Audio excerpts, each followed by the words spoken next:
Olá, meu irmão, minha irmã, a paz do Senhor esteja com você, com a sua casa, com a sua família, no seu local de trabalho, aonde você estiver rezando e em sintonia conosco. Hoje, nosso palavra por palavra, continuamos nossa meditação, reflexão, oração, nossa leitura orante de Marcos. Agora começamos o capítulo 8, versículos de 1 a 10. Gosto sempre de incentivar que pegue sua Bíblia, pegue o livro santo, ou se não, no aplicativo do celular, pela internet, mas leia o texto, porque a inspiração que o Senhor nos dá pode ser uma ajuda, mas Ele também sopra no seu coração e também fala contigo. É a palavra viva e eficaz que vem ao nosso encontro como palavra de salvação. Palavra de salvação. E este episódio, agora iniciamos uma nova narrativa.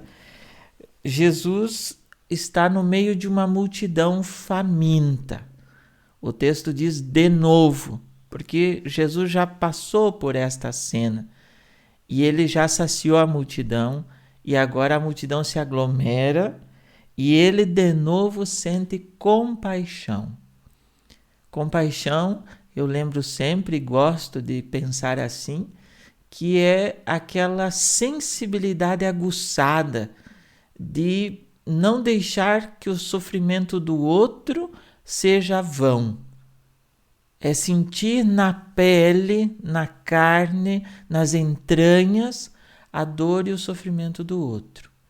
Como também é estar apaixonado, cuidar, zelar, ser carinhoso, atencioso. Esses são os significados de compaixão. E o texto diz: tenho compaixão dessa multidão, porque já faz 3 dias que está comigo e não tem nada para comer. Olhando para esse texto, eu ajudo você a pensar e pensamos juntos e rezamos e imploramos do Senhor e tomamos iniciativas para que aquelas pessoas de hoje também que estão conosco e passam fome. Com a pandemia, o índice de famintos, de miserabilidade, de pessoas que estão abaixo da faixa da miséria aumentou. O Brasil voltou ao mapa da fome. Então nós precisamos deixar que a compaixão de Cristo toque em nossos corações. Começando por não reclamar. É a primeira das atitudes.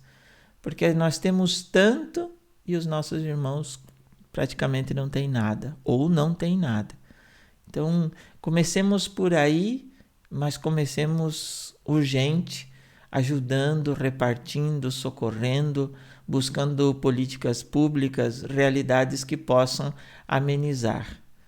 Se nas nossas redondezas não temos fome material, mas também existe a fome, aquela existencial, aquela que nós também podemos saciar, a fome da companhia, a fome de carinho, a fome de atenção, de solidariedade, de conforto, uma palavra de comprometimento, uma palavra de carinho. Quantas fomes que existem ao nosso redor. E Jesus diz: se eu os mandar para casa sem comer, vão desmaiar pelo caminho. Veja a sensibilidade de Jesus. Ele cuida daqueles famintos, ele cuida de nós. Os discípulos, como sempre, né? Como poderia alguém saciá-los de pão aqui no deserto? E Jesus devolve com uma outra pergunta a resposta, né? Quantos pães tendes?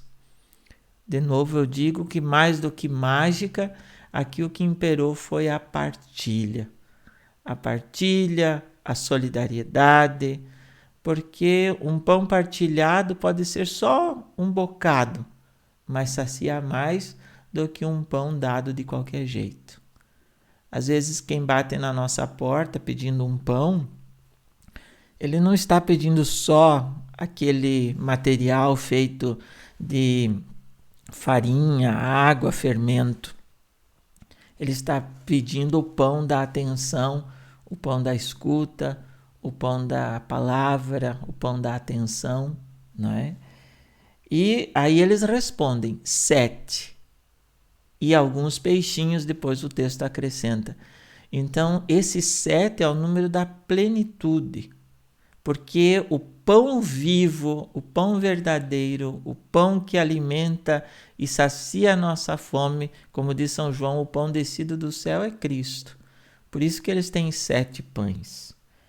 E Jesus dá graças, agradece, faz a oração, Baruch atah Adonai, né? Ele bendiz a Deus, a bênção do pão, e divide, lembrando para nós o gesto eucarístico da última ceia.